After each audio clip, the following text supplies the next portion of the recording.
Irmãos, boa noite a todos. Que bom que você está aqui, né? Só dando uma boa notícia, né? Nós ganhamos um ar-condicionado, né? Os irmãos deveriam falar amém, glória a Deus, né? Então o pastor vai falar de novo, né? Nesse calor, a igreja foi abençoada com ar-condicionado. Amém. Se Deus assim permitir, nós teremos muitas bênçãos ainda. Entendeu o recado, né? Muitas bênçãos ainda. Deus vai nos abençoar muito. Só lembrando, né? Quarta-feira, 15 horas. Quarta-feira, 15 horas. Nossa reunião de oração aqui na igreja. Quinta-feira, 19h30, estaremos aqui. Domingo pela manhã, 9 horas. Paredes do meu coração. Amém? E domingo à noite nós teremos a ceia do Senhor também. Com certeza será uma semana abençoada, né? Na presença do Senhor. É interessante, né? A gente que vai ministrar, vai preparar um sermão. Quando Deus dá a palavra para a gente, tem alguns sermões que a gente gostaria de não pregar, né? Assim, meu Deus, o que vai ser, né? O que o povo, o que a igreja vai pensar, o que vai pensar aqueles que estão nos assistindo também. E eu queria pensar com você, nesta noite, você que está nos vendo, você que está aqui com a gente no templo, né? Uma fé que aumente progressivamente. Vamos ler Lucas 17, versículo 5, do 1 ao 5. Lucas 17, do 1 ao 5.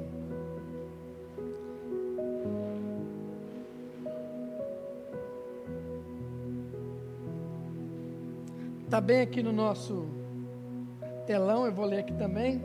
E olha o que nos diz a palavra de Deus. Jesus disse aos seus discípulos: sempre haverá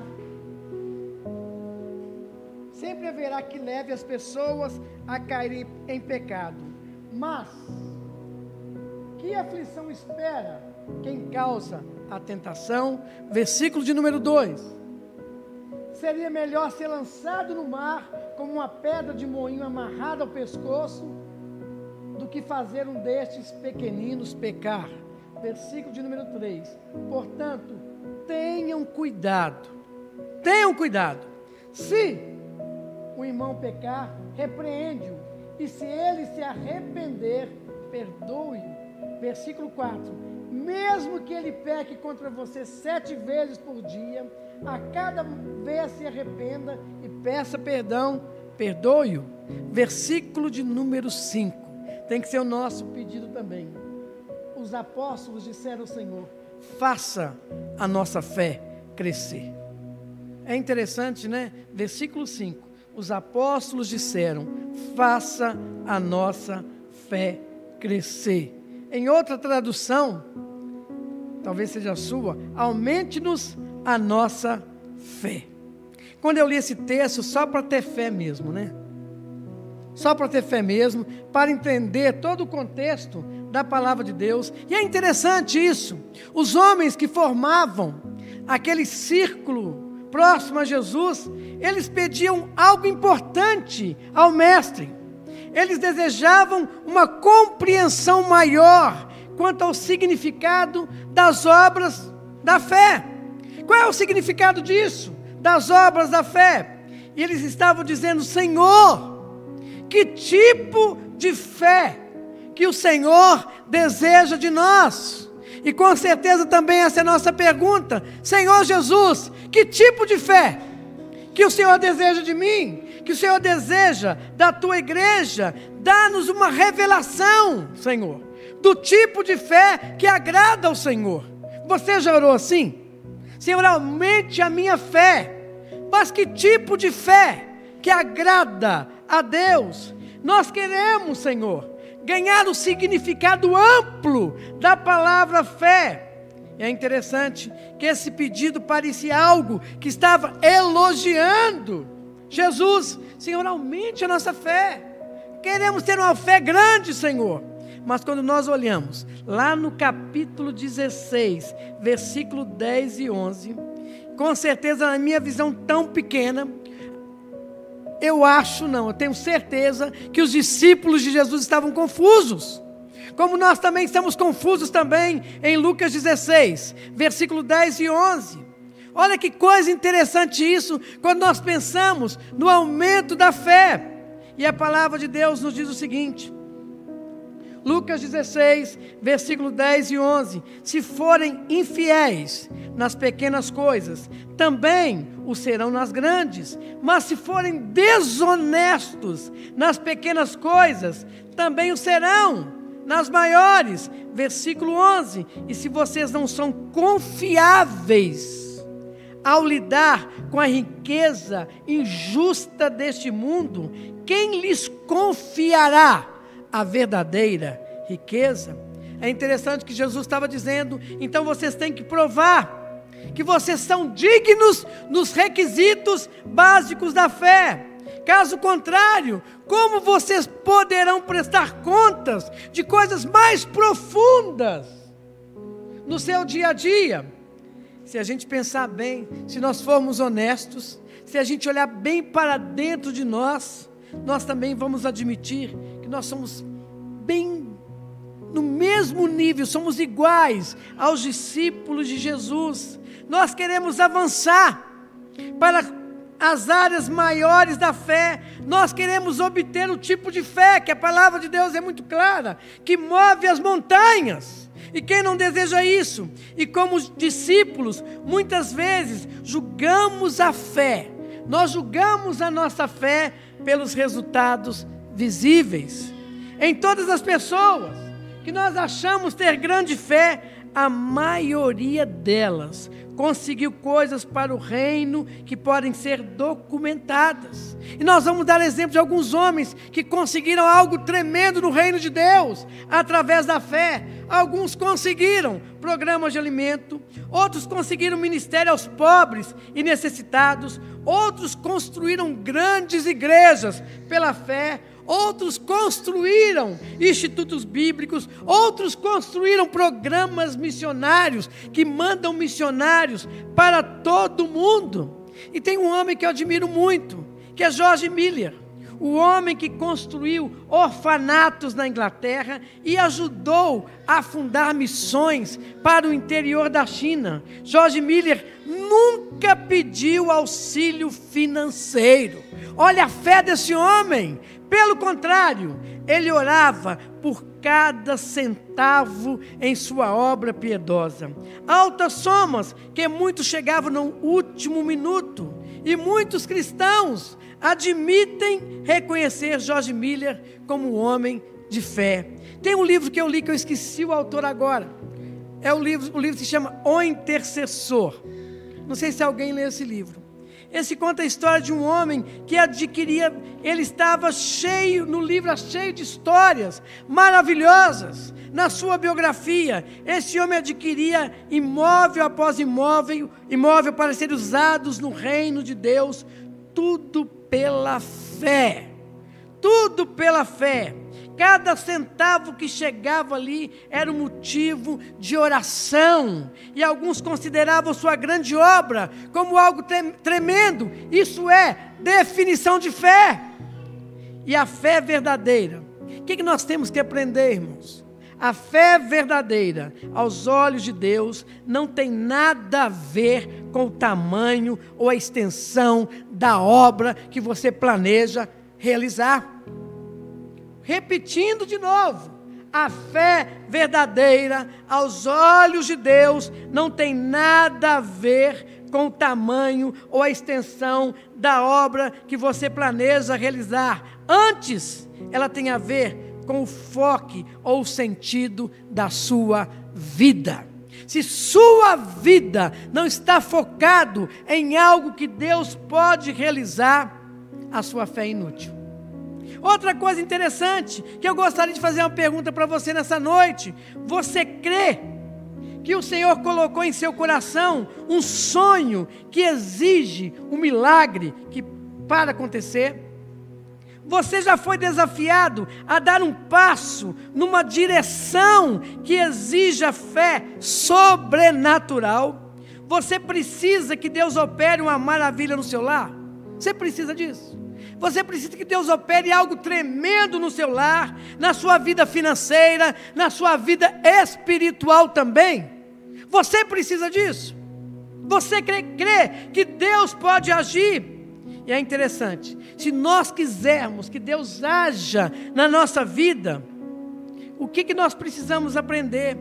As nossas orações têm que estar de acordo com a vontade de Deus, porque senão isto não vai acontecer. E eu fiquei pensando em algo tremendo, quando nós começamos a ver até aquele terreno, lá ali no Santa Rita. E quando nós olhamos para o contexto hoje que nós estamos vivendo, não era da vontade de Deus. A vontade de Deus,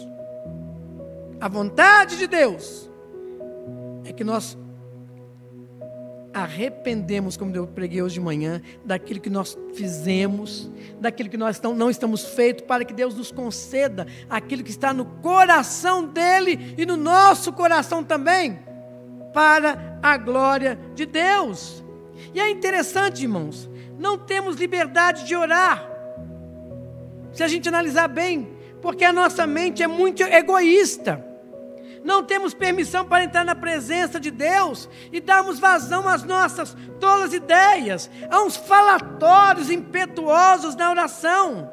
Pense bem, se Deus assinasse todas as petições sem sabedoria que nós lhe fazemos, Deus acabaria entregando a sua glória para nós.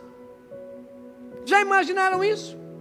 Tantas orações egoístas que nós fazemos, se Deus atendesse o nosso pedido, Deus estaria entregando a sua glória para nós.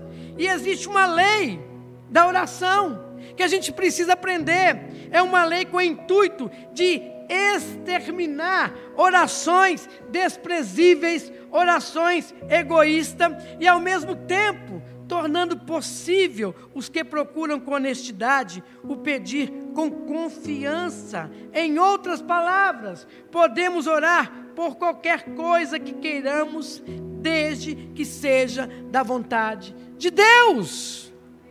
Então nós temos que ter um relacionamento com Deus, para que possamos entender que a vontade de Deus, ela é boa, ela é perfeita e ela é agradável. E é interessante, em 1 João capítulo 5, 14, João declara algo tremendo para nós: se pedirmos alguma coisa segundo a sua vontade, Ele nos ouve. Se Deus não nos deu, porque não era da vontade de Deus. Os discípulos não estavam orando de acordo com a vontade de Deus. Eles oravam com um espírito de vingança, com um espírito de retaliação. Fizeram um pedido a Deus da seguinte maneira: queremos que o Senhor mande fogo do céu para consumir esse império romano. E Jesus respondeu, está lá em Lucas 9, versículos 54 e 55. Vós não sabeis de que espírito vocês são. Olha o que vocês estão pedindo. E é interessante também que Jó, imagina, irmão, se Deus atendesse o pedido de Jó. Jó, em sua tristeza, implorou a Deus: Senhor, tira a minha vida. Se Deus tivesse atendido tal oração, como seria o final dessa história, para que a gente pudesse ler? Esse modo de orar era totalmente contrário ao desejo de Deus. A palavra nos previne, a Bíblia nos orienta que a nossa boca não seja apressada em falar perante o Senhor. E é interessante também que Daniel orou de uma forma correta. Olha como é a oração. Primeiro, o que Daniel fez? Ele foi nas Escrituras: eu quero primeiro conhecer a mente de Deus, eu quero ter um relacionamento de Deus. Ele recebeu toda aquela instrução, e certo da vontade de Deus, agora ele corre para o trono da poderosa confiança de Deus. Em Daniel 9, versículo 3, Daniel faz uma declaração tremenda: voltei o rosto ao Senhor Deus para o buscar em oração. Você tem vivido isso? Sabemos muito sobre o que nós queremos, e bem pouco sobre o que Deus quer. Nós sabemos muito daquilo que nós queremos. Se a gente pudesse fazer uma lista, nossa lista seria enorme, daquilo que nós queremos. Mas e o que Deus quer? Como nós sabemos pouco disso? Como nós precisamos ter um relacionamento com Deus? E é interessante também que muitos de nós estamos encontrando portas fechadas, e o fracasso vem enquanto nós não tratamos, não nos voltamos para a palavra de Deus. Olha o que diz em Lucas 16, versículo 12. Irmãos, atentem isso para a sua vida cristã. Lucas 16, versículo 12. Lucas 16, versículo 12. E, se não são infiéis com os bens dos outros, por que alguém lhe confiaria o que é de vocês? O que Jesus está dizendo? Você diz que quer uma revelação, você quer algo que o capacite a fazer grandes coisas, porém, como pode lhe ser confiado esse tipo de fé, se você não mostra confiável nas coisas que os outros lhe deram? Com certeza as palavras de Jesus mexeram com a cabeça dos seus discípulos. O mestre sabia que eles nada possuíam, muito menos algo dado por alguém. Eles haviam abandonado tudo para serem discípulos do Senhor e o seguiam, aplicando ao máximo toda aquela determinação de Jesus. As palavras de Jesus simplesmente não pareciam aplicar à vida dos seus discípulos. Contudo, a questão é: o que Jesus está querendo dizer quando ele fala do outro, do alheio, como está na sua tradução? Ele está falando do nosso corpo, da nossa alma, que ele comprou com o seu próprio sangue. Em 1 Coríntios capítulo 6, versículo 20, a palavra de Deus é muito clara, que nós somos comprados por um alto preço. Agora, pois, glorificai a Deus no seu corpo. Você tem feito isso? Jesus está dizendo: o seu corpo não lhe pertence mais, e se você não cuida desse corpo, você não está deixando eu cuidar de você. Eu fico imaginando Jesus dizendo para nós, quando eu leio esse texto: me deixa ver você por dentro agora, já que eu comprei você, já que o seu corpo me pertence, deixa eu ver você por dentro, deixa eu tratar com o seu pecado, deixa eu santificar você. Como você espera que eu confie algo maior, se você não deixa ver o que está dentro de você? Primeiro, reavalie, faça uma avaliação e veja o que Deus fez com as coisas que Ele confiou a você. Você tem feito isso? Se os discípulos pediram aumento de fé, Jesus tinha uma resposta pronta para eles. Olha o que Jesus diz para ele em Lucas 17, versículo 6. Querem aumento de fé? Então Jesus chega: eu vou dar. Olha o segredo: se tiverdes fé como um grão. Lucas 17, versículo 6. Eu vou ler na tradução, eu fiz meu estudo todo na NVI, esqueci da Nova Versão Transformadora. Lucas 17, versículo 6. Se tiverdes fé como um grão de mostarda, direis a esta moreira: arranca-te e transplanta e planta-te no mar, e ela vos obedecerá. Mais uma vez, o Senhor volta a concentrar nos pontos menores da fé. Ele está se referindo agora a um grão de mostarda. E é interessante que esse versículo sobre a mudança da moreira sempre me intrigou. Quando lemos, imaginemos uma pessoa de muita fé ao lado de uma árvore ordenando: remova-se daqui, seja plantada lá no mar e cresça lá. Aí vemos a árvore tendo a raiz retirada, saído do solo, voando pelo ar até afundar nas ondas. O que Jesus queria nos ensinar com essa imagem? Nós sabemos que uma moreira não pode ser plantada no mar e viver. Ela vai morrer imediatamente. Mas o que Jesus quer nos ensinar? E quando nós pensamos nisso, o nosso Deus, o nosso Jesus, Ele não é um showman. Ele não realiza ou sugere coisas para se mostrar. Deus não precisa disso. Deus não precisa realizar nada disso. Contudo, sabemos que toda palavra que Jesus proferiu é para nossa instrução. Então, o que Ele quis dizer aqui? Pega essa moreira e planta ela no mar. Nós sabemos que isso é impossível. Mas o que Jesus estava querendo transmitir aos seus discípulos, mesmo nos dias de hoje, era impossível para alguns homens. É impossível hoje tirar uma árvore e plantá-la no mar. E hoje esse trabalho é muito mais difícil ainda, com a tecnologia que nós temos. Mas onde está a fé nisso? Eu acredito que essa declaração de Jesus, de arrancar a raiz, está totalmente ligada ao nosso coração. Totalmente ligado ao nosso coração. Jesus está falando das raízes do mal, das coisas escondidas com as quais temos de tratar como seus seguidores. Ele está dizendo, antes de crer que Deus move montanhas, você precisa remover as raízes do pecado que estão dentro do seu coração. Você consegue viver assim? E muitas vezes nós cantamos, Cristo move as montanhas, mas e as raízes do pecado que estão dentro de nós? E é interessante que você não precisa de uma fé intensa para fazer isso. Jesus está dizendo, você só precisa, se você quer fazer isso, você precisa de uma quantidade mínima de fé. Eu estou pedindo que você faça uma coisa muito básica. Arranque suas raízes do pecado.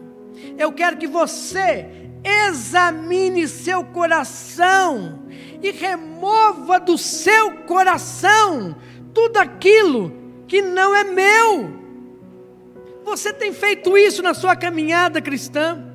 E é interessante que nós temos uma ideia de uma fé poderosa, que leva monte para cá, monte para lá, aquela coisa toda. Mas e a fé que você precisa ter para arrancar as raízes do pecado que está dentro do seu coração? E a primeira obra da fé é aquilo que devemos fazer antes de nós prosseguirmos na nossa caminhada, é ser fiel àquilo que é de Deus.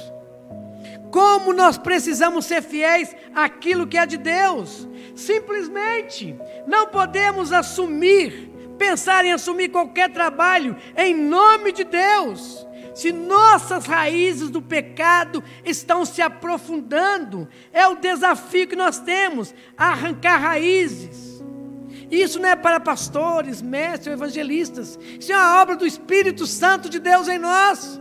E como que nós temos que arrancar essas raízes que estão dentro de nós? É uma função de todo cristão. Então eu gostaria que você fizesse uma análise de você mesmo. Pergunte a si próprio, qual a raiz de pecado que está encravada tão fundo em seu corpo e espírito, que você ainda não arrancou? Talvez seja pornografia, por que não? Talvez seja a ganância, talvez seja a inveja, a amargura, medo, rejeição, uma sensação de inutilidade. O que você tem dentro do seu coração que tem gerado tudo isso, que precisa ser arrancado? E é interessante que Jesus também, em Marcos 9:47, Jesus também nos dá uma instrução. Se um dos teus olhos, se o teu olho te faz tropeçar, arranca ele fora. Jesus de novo colocando algo para a gente refletir e para a gente pensar. E quando nós pensamos nisso, lógico que isso tem um sentido espiritual.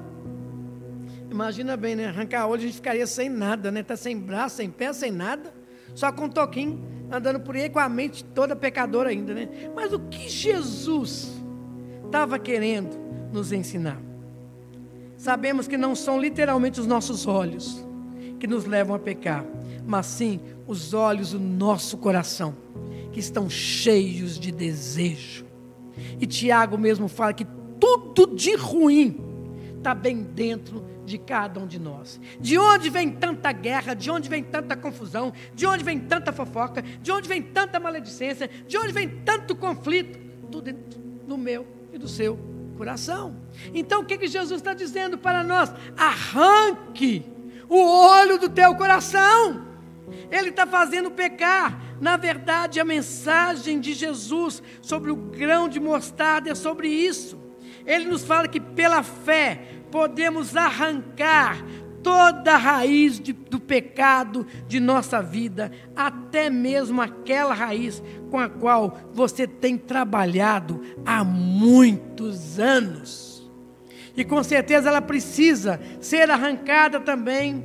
E é interessante, irmãos, que a palavra de Deus, a nova aliança, nos mostra que nós somos capazes de arrancar a raiz mais profunda do nosso pecado. Basta só confiar na ação do Espírito Santo de Deus.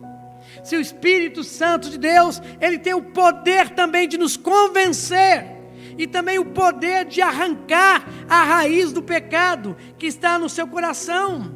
Por um único grão de fé, nós podemos orar: Senhor, o Senhor me prometeu pela nova aliança que eu posso vencer os meus pecados. Senhor, Tu sabes o meu pecado particular. O Senhor me vê tratando esse pecado há tantos anos. Agora eu te peço, Senhor, cuida dele, arranca. Eu odeio esse pecado e quero que seja arrancado. Eu creio que o Senhor fará isso por mim. Irmãos, se nós analisarmos bem, todos nós temos um pecado que precisa ser arrancado, e só pela ação do Espírito Santo de Deus que ele vai sair. E é interessante também, no processo que nós vemos aqueles dois homens, George Miller é o autor do livro do Intercessor, que eu esqueci, né? Nesse processo, esses dois homens descobriram: nós somos frágeis, há fragilidade dentro de nós, mas contudo, eles obedeceram à ordem de Jesus: arranque suas raízes pela fé na ação do Espírito Santo de Deus. E quando nós fazemos isso, bem penteca agora, hein?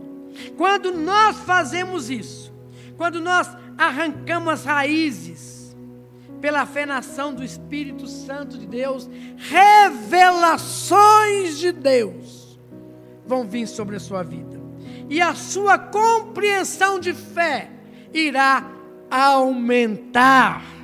Você está vivendo assim? E é interessante também, se nós deixamos de fazer isso, nós estamos pecando.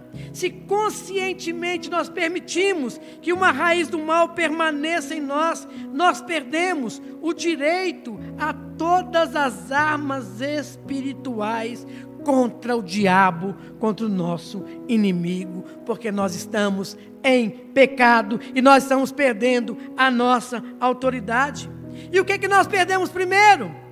A força da nossa espada, que é a palavra do Senhor. Nós não vamos mais ler a palavra do Senhor. A seguir, nós perdemos a nossa armadura. Nós vamos perder a vontade de lutar. E eu queria dizer para você, como podemos destruir fortalezas do inimigo, se nós não temos armas espirituais para lutar? Nós seremos derrotados. E Paulo, em 2 Coríntios capítulo 10, versículo 4, Paulo diz o seguinte: porque as armas da nossa milícia não são carnais, mas sim poderosas em Cristo Jesus, para destruir toda a fortaleza do inimigo. E nós temos um exemplo de Saul. Saul tinha tudo para ser abençoado, mas ele perdeu toda a sua autoridade, porque ele desobedeceu ao Senhor, deixou que uma raiz aprofundasse muito mais em seu coração e, consequentemente, toda a nação de Israel sofreu. E é interessante que Davi declara algo tremendo, irmãos. E no Salmo 66, versículo 18, se eu, no teu coração, contemplar a vaidade, o Senhor não vai me ouvir.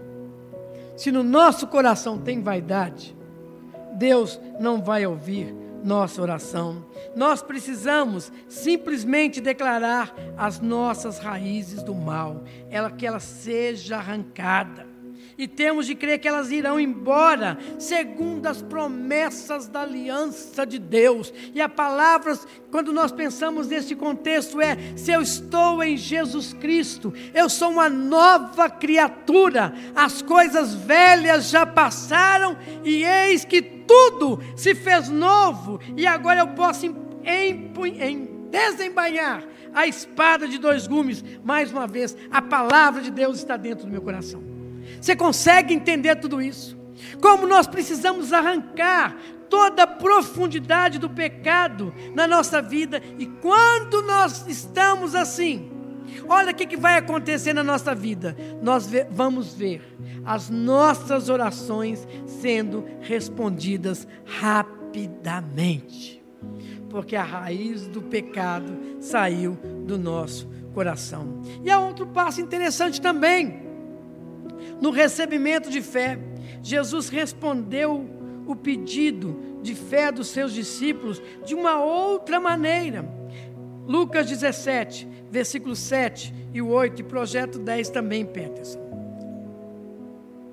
E Cristo aqui está falando aqui de nós agora. Ele falou para os seus discípulos, agora ele está falando abertamente à sua igreja. Qual de vós, tendo um servo ocupado na lavoura, ou em guardar o gado, lhe dirá, quando ele voltar do campo, vem já e põe-te à mesa? E que antes não lhe diga, prepara-me a ceia, cinge-te e serve-me, enquanto eu como e bebo, depois comerás tu e beberás? Versículo de número 10, assim também vós, depois de haverdes feito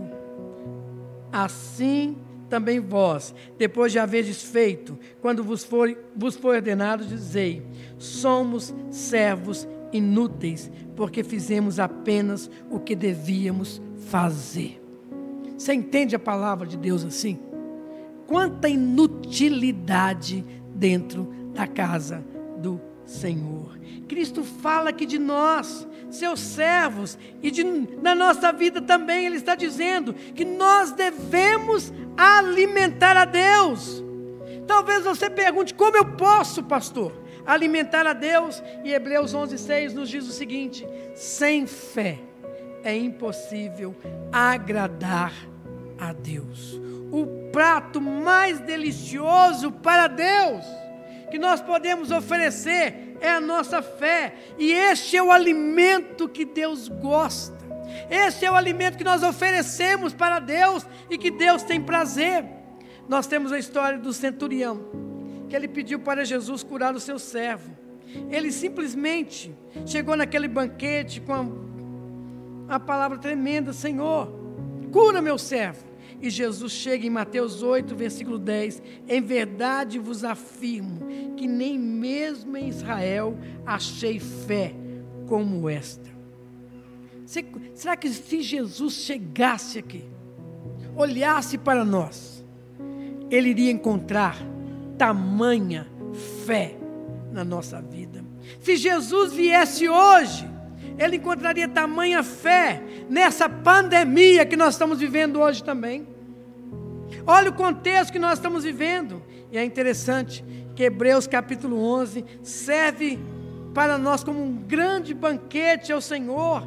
E este capítulo de Hebreus descreve a fé dos amados guerreiros em toda a sua história. E é interessante também que a gente vê nas palavras de Jesus, em Lucas 17, versículo 8. Não devemos consumir a nossa própria fé nos nossos próprios interesses. Irmãos, já imaginaram isso? Que muitas vezes nós não somos abençoados porque nós estamos orando pelos nossos próprios interesses, ao invés dos interesses de Deus.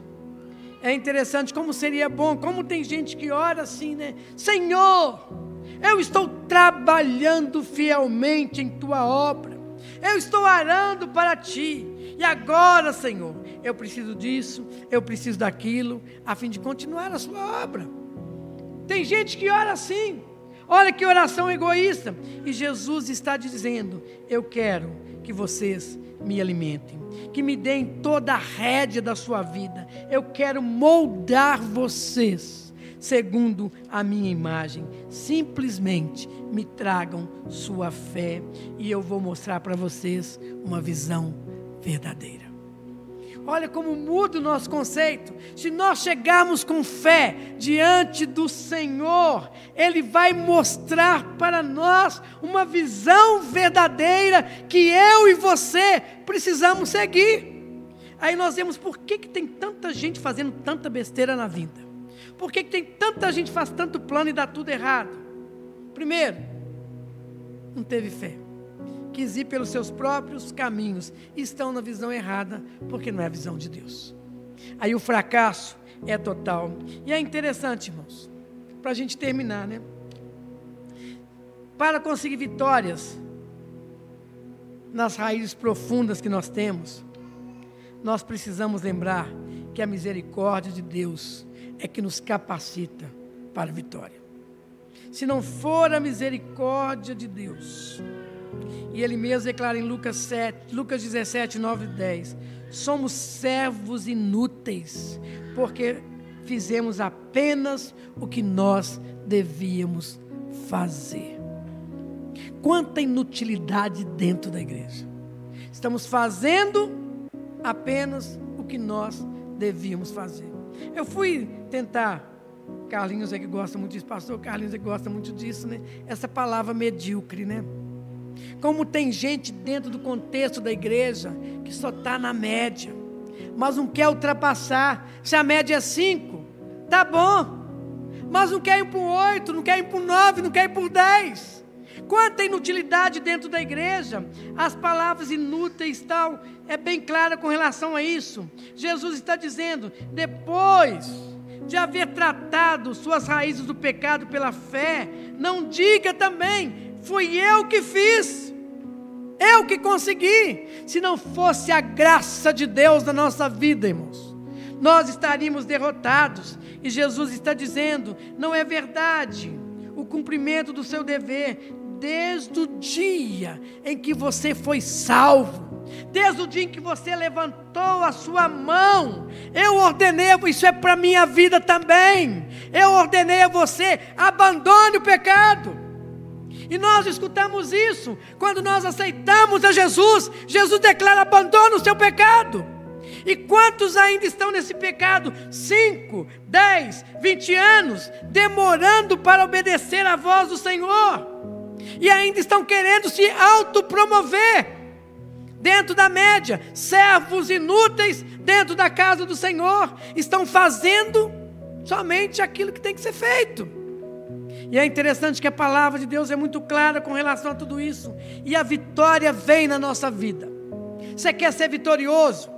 Reconheça suas raízes do pecado, se arrependa e confie nas promessas de Deus, na nova aliança. E quando nós pensamos nisso, você já foi honesto com Deus? Reconhecendo que suas raízes estão lhe destruindo, você se arrependeu verdadeiramente, exercendo fé na promessa da nova aliança, procurando libertação para o seu pecado? Quando nós vivemos assim, o Senhor vai nos dar a vitória. E Jesus diz o seguinte sobre essas pessoas, olha que coisa interessante, Mateus 7, 22 e 23. Por favor, Petros, para a gente terminar. Imagina bem, dentro do contexto, isso é para os crentes. Jesus está dizendo, muitos virão dizendo, né? Está na média, né? Muitos virão no dia do juízo, Muitos me dirão: Senhor, não profetizamos em teu nome, não expulsamos demônios em teu nome, não realizamos muitos milagres em teu nome, trabalhamos na igreja, construímos templo, cantava no louvor, fizemos tudo isso, Senhor, dentro da tua casa. Aí no versículo 23, eu, porém, responderei: nunca os conheci, porque você não arrancou a raiz do pecado que está dentro do seu coração. E muitos vão escutar: afastem-se de mim, vocês que desobedecem à lei. E Jesus está falando com você nessa noite sobre suas raízes. Se estiver atento à voz de Jesus a qualquer preço, clame o nome do Senhor, esqueça o evangelismo, esqueça o que você faz dentro da igreja, esqueça que a única coisa que você precisa, esqueça, não, lembre-se, né? Eu só preciso de um grão de fé, só um grão de fé, e quero que você seja fiel nessa pequena quantidade. Eu nunca vi um grão de mostarda, mas dizem que é muito pequenininho, né? A única coisa que Jesus está dizendo para você: seja fiel nesse grão de mostarda que eu te dei, nesse grão de fé, e quero que você seja fiel na pequena quantidade. Venha até a mim e peça: Senhor, arranca esse meu pecado, arranca essa raiz que está tão profunda pela fé. E a seguir, Senhor, eu quero alimentar o Senhor, eu quero trazer um prato de obediência ao Senhor. Se você fizer isso, você verá a visão de Deus, e você vai ver o que vai acontecer na sua vida, grandes revelações de Deus.